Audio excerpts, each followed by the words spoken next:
Dana, meantime, a classified briefing yesterday on those three unidentified objects that were shot down left senators from both sides of the aisle with more questions than answers.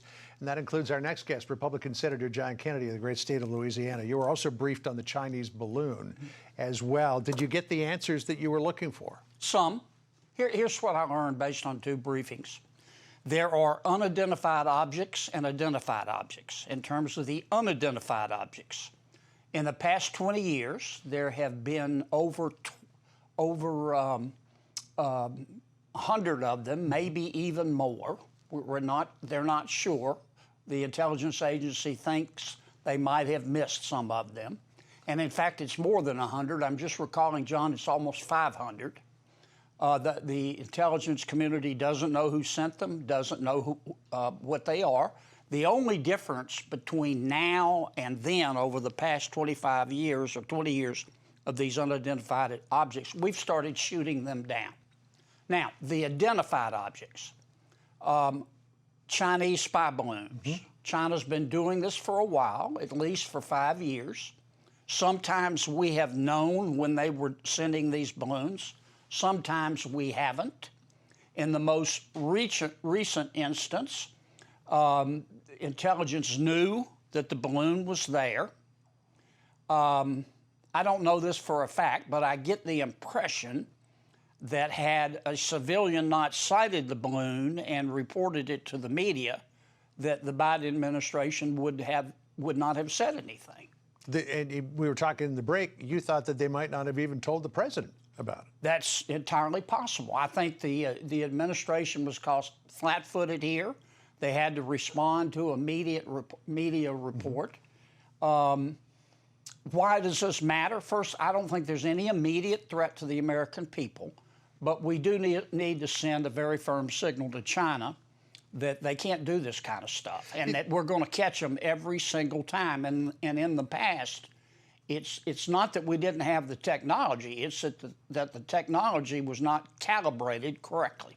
Our Jillian Turner reported a couple of weeks ago, when she was joining me on set here, that we knew a long time in advance that this thing was being filled. It was going to be launched from Hainan Island, and then we watched it track all the way across the Pacific Ocean. Now, the Washington Post just matched that reporting today. But if, as you say, the intelligence community had not said anything about this, let it float over the United States, would they have been able to prevent China from scooping up signals intelligence and taking all the pictures they wanted of sensitive sites? Good question. The intelligence community and the Biden administration have said that once the balloon entered the American territory, it jammed the balloon's ability to relay information back to China. I know that we were flying U-2s up near it. Is that how they jammed it? Did they jam it from communication? So presumably, they weren't immediately as worried about it as perhaps some think they should have been. So do you believe that our intelligence agencies were jamming transmissions from that balloon as it traversed the United States the entire way? I believe they say they were. I don't know how, and I don't know how they judge success in that allegation. I do know this, though. As they say, the cow is now out of the barn. I think the president, this administration has a tendency to ignore problems and ignore issues.